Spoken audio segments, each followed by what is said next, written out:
नमस्कार दोस्तों, आप सबका स्वागत है आपके अपने चैनल गवर्नमेंट एग्जाम स्टडी में।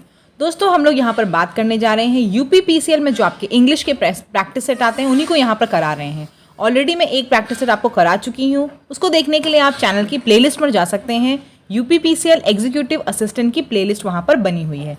हम दोस्तों यहाँ पर बात कर लेते हैं। और दोस्तों साथ ही साथ आपको ये बोलूँगी कि आप जब प्रश्न करते जाइएगा तो जितने भी आपके मार्क्स आए उसको ज़रूर कमेंट सेक्शन में मुझे बता दीजिएगा।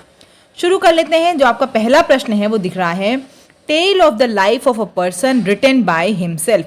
यहाँ पे आपको वन वर्ड सब्स्टिट्यूशन जो होता है वही यहाँ पे, जैसे हिंदी में आप वाक्यांश बोलते हैं, बताइए कौन सा होगा। जब आदमी खुद अपनी कहानी लिखता है उसे क्या बोलते हैं? उसे बोलते हैं ऑटोबायोग्राफी। क्या होगा इसका ऑप्शन? इसका ऑप्शन होगा बी। ऑटोबायोग्राफी क्या होती है?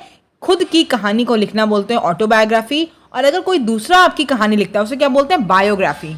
जैसे कोई किसी की जीवनी के बारे में लिख रहा है, बायोग्राफी होता है। और अगर हम खुद अपने बारे में लिखें अपनी पूरी कहानी तो उसे बोलते हैं ऑटोबायोग्राफी।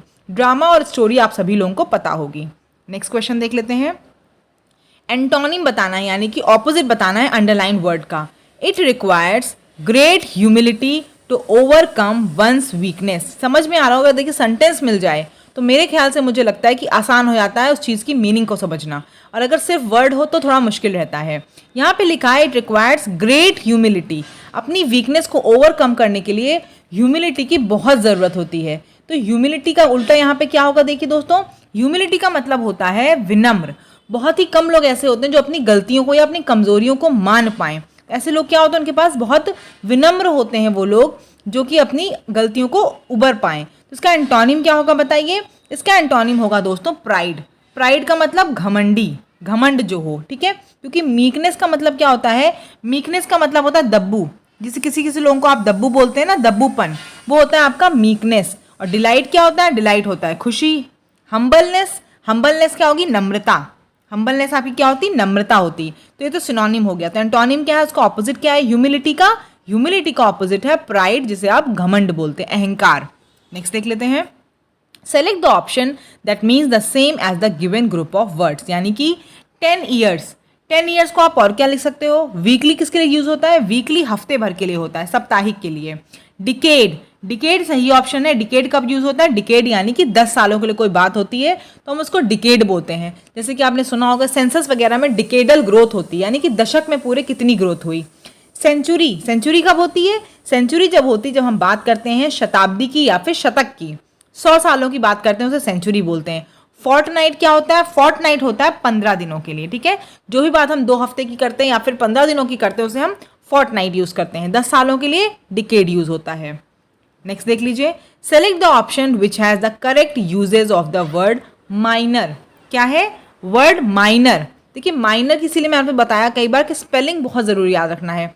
माइनर आपने सुना होगा सभी ने। माइनर मतलब क्या होता है? जो लोग 18 से कम के होते हैं उनको माइनर बोलते हैं। लेकिन इसकी स्पेलिंग क्या होती है? उसकी स्पेलिंग होती है MINOR, ठीक है। और यहाँ पे क्या लिखा है? MINER।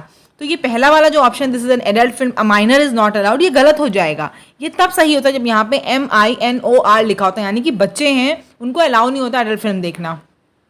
Being a minor he cannot vote, ये भी गलत लिखा है क्योंकि being a minor he cannot vote, वहाँ पे OR होना चाहिए, तब ये हो जाता कि वो छोटा है और वो वोट नहीं कर सकता।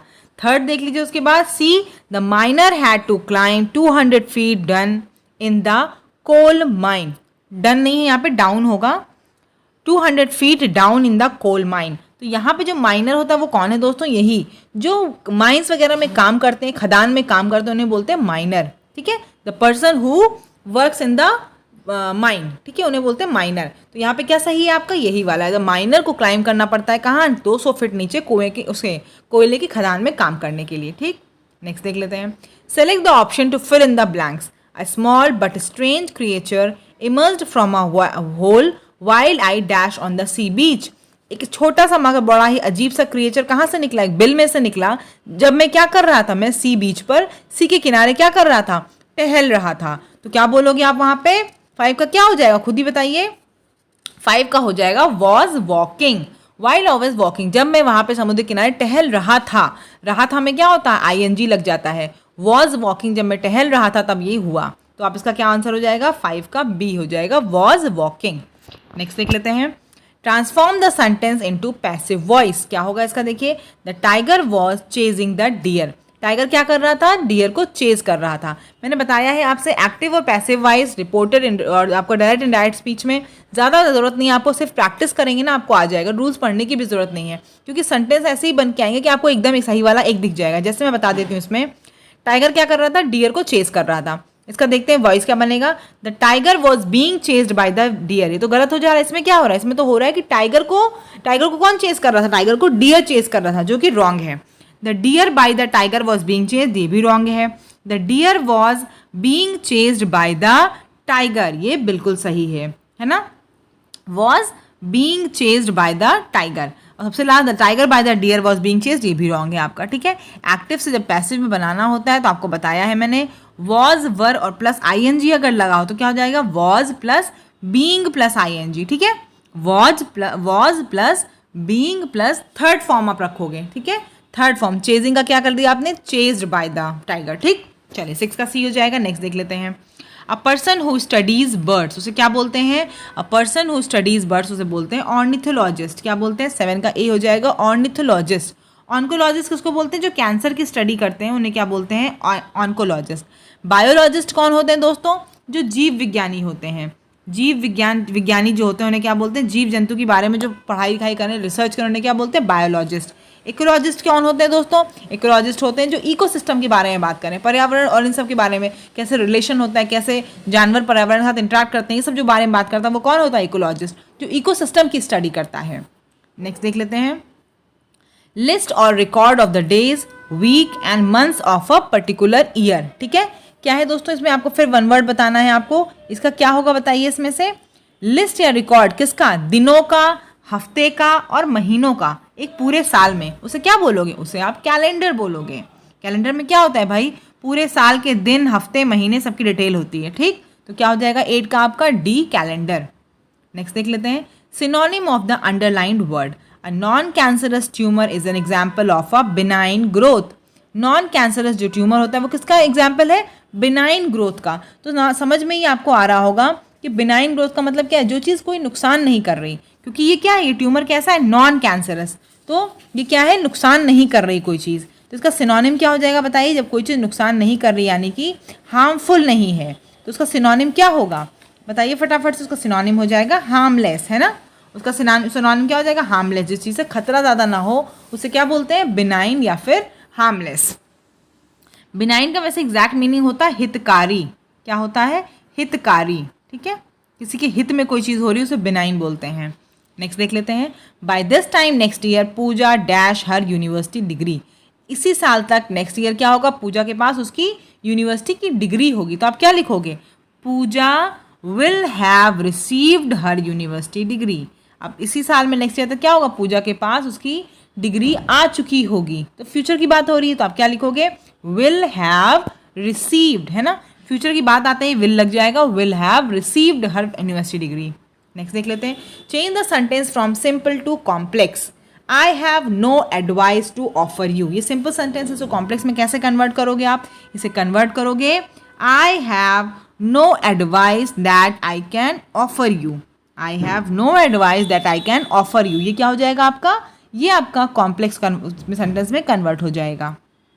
नेक्स्ट देख लीजिए, she said that she didn't wish to see any of them there. ये उसने बोला। इसकी रिपोर्टर स्पीच क्या होगी, पहले सबसे बड़ी चीज़ है कि देयर है, इसका मतलब क्या होगा, इसका मतलब आपकी जो रिपोर्टर स्पीच में है वहाँ पे हेयर होना चाहिए। तो देखिए हेयर सब में लिखा हुआ है, ठीक, सब में हेयर दिख रहा है। अब क्या देखोगे आप, सेंटेंस किस में सही फॉर्म हो रहा है। कई जगह आप देखेंगे सेंटेंस ही गलत हो जाएगा।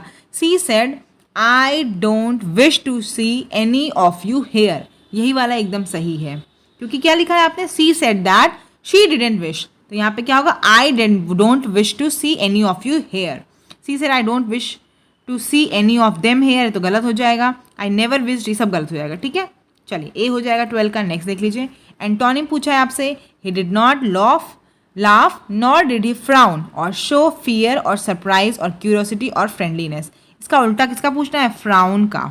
ये क्या कह रहे हैं इसमें कि ना ही वो हंसता है, ना ही वो फ्राउन करता है, ना ही वो कोई डर दिखाता है, ना ही सरप्राइज दिखाता है, ना ही फ्रेंडलीनेस दिखाता, कुछ भी नहीं दिखाता है। फ्राउन का मतलब क्या होता है दोस्तों, फ्राउन का मतलब होता है क्रोध।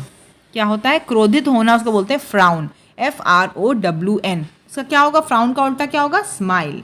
भाई क्रोध का उल्टा क्या होगा? गुस्सा। गुस्से का उल्टा क्या होगा? हंसना। ग्रीमेस का मतलब क्या होता है? ग्रीमेस का मतलब होता है मुंह बनाना। आप किसी बात से गुस्सा होते हैं या कुछ होते हैं, मुंह अजीब सा नहीं बना लेते हैं, वो मुंह बनाना होता है, ठीक है। ग्लेयर क्या होता है? ग्लेयर का मतलब होता है चमकना। ग्लेयर का मतलब चमकना होता है। स्काउल का मतलब क्या होता है? स्काउल का मतलब होता है भौहें चढ़ाना। क्या होता है? भौहें चढ़ाना, ठीक। स्काउल का मतलब। नेक्स्ट देख लेते हैं। Select the option that joins the two sentence correctly. I have some urgent work, I must finish it. क्या होगा इसका दोस्तों? इसका ए ऑप्शन होगा, I have some urgent work to finish. बाकी सब गलत होगा। आप पढ़ के सारे सेंटेंस देख सकते हैं, आपको पता चल जाएगा कि सिर्फ ए ही सही दिख रहा है, बाकी सब में कुछ बताने की जरूरत नहीं। आप पढ़ के आपको दिख जाएगा कि पूरी इंग्लिश ही गलत दिखी हुई। Urgent work I have to finish some, गलत है दिख रहा। Some urgent work I have to finish, ये भी गलत है। I have to finish urgent some work, सब गलत है, ठीक है। ए ऑप्शन सही है यहाँ पे। नेक्स्ट देख लीजिए, एंटोनिम पूछा है, the architecture in this part of the city is अगली। अगली का आपको सभी को ऑपोजिट पता होगा, ब्यूटीफुल। यहाँ पे मुझे कुछ समझाने की जरूरत नहीं, 15 का बी हो जाएगा। एंटोनिम फिर पूछा आपसे किसका? वेन का, WANE।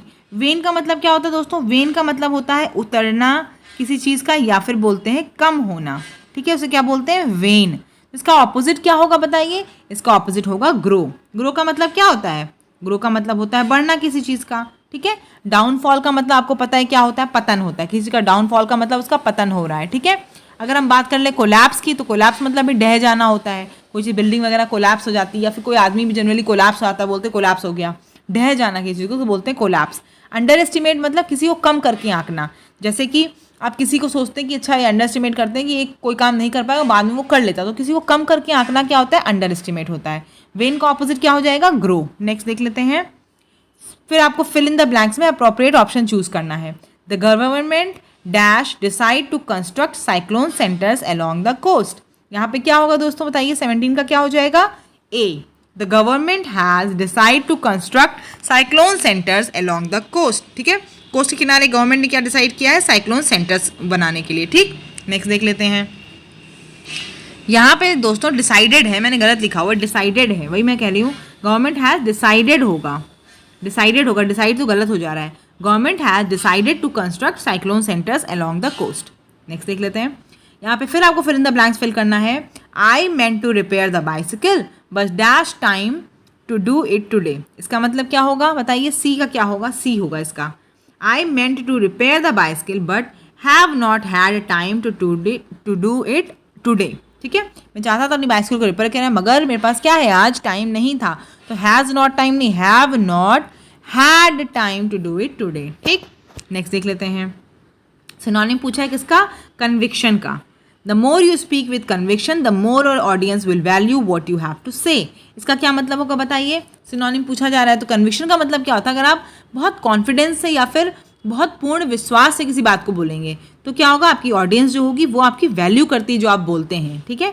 अभी आप किसी की बात सुनिए, किसी का पढ़ाई का चैनल देख लीजिए यूट्यूब वगैरह पे ही, तो आप उसी टीचर की बात सुनना चाहते हैं जिसकी बात में कॉन्फिडेंस आपको लगता है, तो आपको लगता है नहीं इसको जानकारी होगी। और जिसकी आवाज़ बहुत दबी हुई सी आती, सहमी हुई सी आती, आप सोचते हो नहीं ये ढंग से बोल नहीं रहा, उसके अंदर कॉन्फिडेंस नहीं होगा। तो वही चीज़ लिखी, the more you speak with conviction the more your audience will value what you से। तो यहाँ सीधे इसका आंसर पता चल जाएगा कॉन्फिडेंस। जितना कॉन्फिडेंस से आप बोलोगे उतना ही अच्छे लोग ऑडियंस आपको सुनेंगे। डाउट का मतलब पता है आपको क्या होता है? शक होता है। करेज का मतलब क्या होता है? बहादुरी होता है। तो बहादुरी नहीं चाहिए, बोलने में कोई बहादुरी नहीं चाहिए, आपको बहादुरी नहीं दिखानी है। वेलर का मतलब भी क्या होता है? वेलर का मतलब भी वीरता होता है। ये जो टर्म है ना वेलर, ये सब इन सब की मीनिंग मैं बता रही हूँ क्योंकि दोस्तों ये सब बहुत इंपॉर्टेंट वर्ड्स है और एग्जाम में सीधे होता है वेलर आ जाए तो वेलर वगैरह की आपको मीनिंग पता होनी चाहिए, ठीक है। वेलर भी बहादुरी हुआ।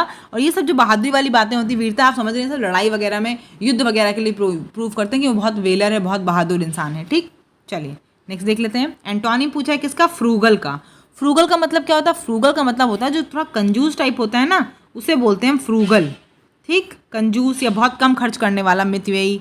इसका ऑपोजिट क्या होगा? एक्स्ट्रावेगेंट। एक्स्ट्रावेगेंट ये बहुत इंपॉर्टेंट है, ये दोनों चीज़ें बहुत इंपॉर्टेंट है। और यहाँ जितने मैं आपको मीनिंग बताऊंगी ना वो सब भी लिख लीजिए क्योंकि बहुत इंपॉर्टेंट है, SSC वगैरह सभी पेपर्स में बहुत बार आ चुका है।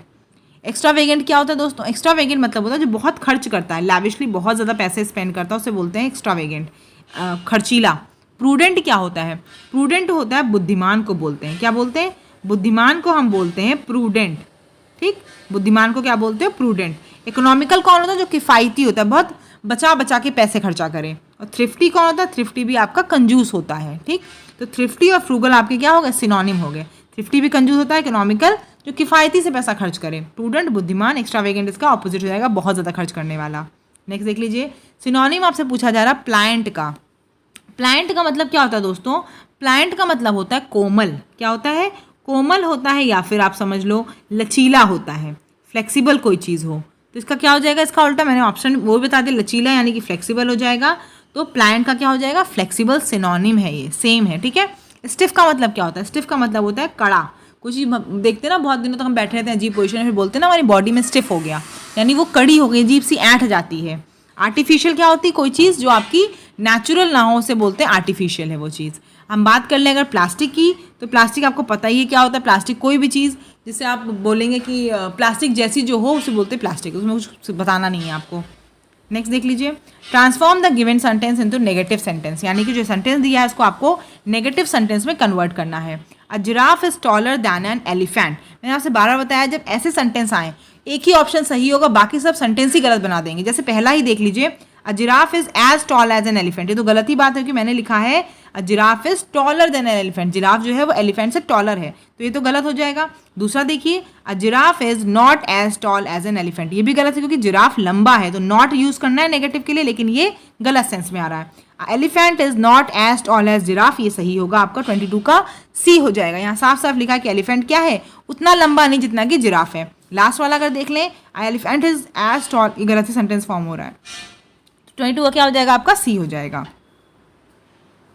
ठीक है दोस्तों, नेक्स्ट क्वेश्चन दिख रहा है, they fought like cats and dog. तो मैंने आपको फिगर ऑफ स्पीच बहुत अच्छे से एक्सप्लेन किया हुआ, अगर आपने अभी वो वीडियो नहीं देखी है तो चैनल में यूपीपीसीएल एग्जीक्यूटिव असिस्टेंट की जो प्लेलिस्ट बनी है वहां पर जाके आप उनको जरूर देख लीजिएगा। ठीक है, यहाँ पे आप देख लीजिए, लाइक मैंने आपसे बताया था, लाइक या यूज एज जैसे ही यूज हो तुरंत क्या हो जाएगा, सिमिली हो जाएगा, क्योंकि सिमिली का मतलब क्या होता है, उपमा अलंकार होता है। उसकी तरह कैसे लड़ रहे हैं, वो कुत्ते और बिल्ली की तरह झगड़ रहे हैं। कुत्ते और बिल्ली तो है नहीं, वो है तो इंसान, लेकिन लड़ाई कैसे कर रहे हैं, कुत्ते और बिल्ली की तरह, तो ये सिमिली हो जाता है। मेटाफर मैं बता देती हूँ आपको, मेटाफर मैंने आपको बताया हुआ है कि मेटाफर ये हो गया कि आप सीधे किसी को बोल दो। जैसे मैं बताती हूँ हमेशा एग्जाम्पल कि तुम गधे हो, यानी कि वो इंसान गधा नहीं है, लेकिन वो कुछ ऐसे काम कर रहा होगा जिसकी वजह से आपने उसको क्या बोला कि तुम गधे हो, वो मेटाफर हो गया।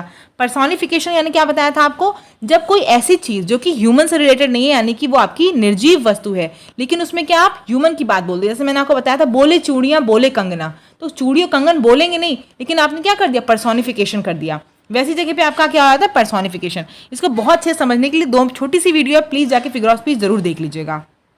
नेक्स्ट देख लेते हैं, रन इट्स कोर्स। इसका क्या मतलब है दोस्तों, रन इट्स कोर्स, ये आपका फ्रेज है। ये जितने भी मैं क्वेश्चन कराऊंगी ना, सब फ्रेज हैं, फ्रेज की मीनिंग बतानी है आपको।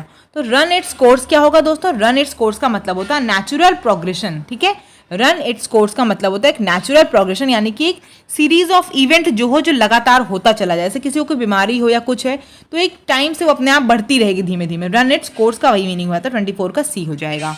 नेक्स्ट देख लेते हैं, a place where coins are made, जहां पर सिक्के बनते हैं उनको क्या बोलते हैं, उनको मिंट बोलते हैं दोस्तों, 25 का बी हो जाएगा।